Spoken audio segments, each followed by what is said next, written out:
जब नाश्ते की कुछ समझ ना आए तो रोटी के ऊपर घी डालें और कमाल देखें। अच्छा, मैं जो हूँ ना डाइटिंग कर करके मेरे मुंह का टेस्ट इतना ख़राब था ना, मैंने सोचा क्यों ना आज मैं अपने लिए बेहतरीन जो है ना क्रिस्पी जो है पराठा बनाती हूँ और आपके साथ भी शेयर करती हूँ किस तरह से मैं इतने अच्छे पराठे बनाती हूँ कि पूरे हमारे घर में ना सब फरमाइश करते हैं कि हमें जो है दिन में 2 से 3 बार भी अगर मैं उनको पराठा कहूँ ना खा लें तो वो खा लेते हैं। इसके लिए हमें सबसे जो पहली बात है ना वो ये कि आटा आपका अच्छे से नीड होना चाहिए, आटे को रेस्ट मिलना चाहिए। उसके बाद मैंने एक रोटी के साइज़ के 2 पेड़े बना लिए, उनको भी रेस्ट दिया। उसके बाद एक रोटी को बेल लिया, किनारों को प्रेस किया, घी ऐड करके डस्ट किया, मैदा या आटा आप लोग जो भी हम घर में यूज़ करते हैं उसको फ़ोल्ड किया और अच्छे से जो आखिर का रह जाता है उसको हमने नीचे की तरफ फ़ोल्ड करना और पेड़ा बना लेना है। इसके बाद अगेन एक रोटी को बेला और यहाँ पे घी ऐड करके मैंने आटा डस्ट किया ना जब, तो मेरे हैंड्स में देसी घी था जिसकी वजह से इस पराठे में इतनी नीटनेस नहीं आई।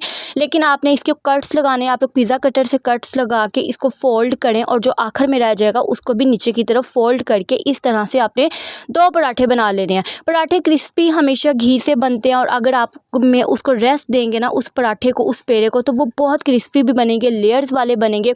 आप ये पराठे ब्रेकफास्ट में बना सकते हैं। आप ये पराठा जो है ना हर मीन्स के बच्चों को अगर आप इस तरह से पराठा बना के देंगे, साथ चाय बना दें, मैं कहती हूँ मेरे बच्चों की तरह आपके जो बच्चे हैं वो भी पराठा चाय पे लग जाएंगे और आपकी जो टेंशन है वो ख़त्म हो जाएगी ब्रेकफास्ट की कि डेली बेसिस पे आप लोग उनको क्या चेंज कर करके बना कर दें। यहाँ पर जी पहले लो फ्लेम किया था, घी लगाया, दोनों साइड से अच्छे से क्रिस्पी कर लेना है, ठीक है, कुक करना है, रेड रेड सा गोल्डन गोल्डन सा हो जाए, हाई फ्लेम करके इसको क्रिस्पी करें और इसके किनारों को अच्छे से कुक करें और बेहतरीन जो है ना क्रिस्पी लच्छे पराठे आपके रेडी हो जाएंगे। बहुत अच्छे लेयर्स बनते हैं, लास्ट तक देख के जाना, लास्ट में मैं आपको इसको बेहतर तरीके से तोड़ के दिखाऊंगी। और अगर आपको मेरी ये रेसिपीज़ अच्छी लग रही हैं तो आप लोग मेरी वीडियो को रीपोस्ट कर दें, यूट्यूब वाले मेरी वीडियो को सब्सक्राइब कर दें और इंस्टाग्राम वाले मेरी वीडियो को फॉलो कर लें। इंशाल्लाह बहुत अच्छी मोर डिलीशियस रेसिपी आती रहेंगी। और यहाँ पर ये देखें जी किस तरह से लेयर्स बनी है, बहुत क्रिस्पी पराठा बनते हैं। मेरे घर वालों के, मेरे हाथ के इस तरह के बनाए हुए पराठे बहुत फेवरेट होते हैं।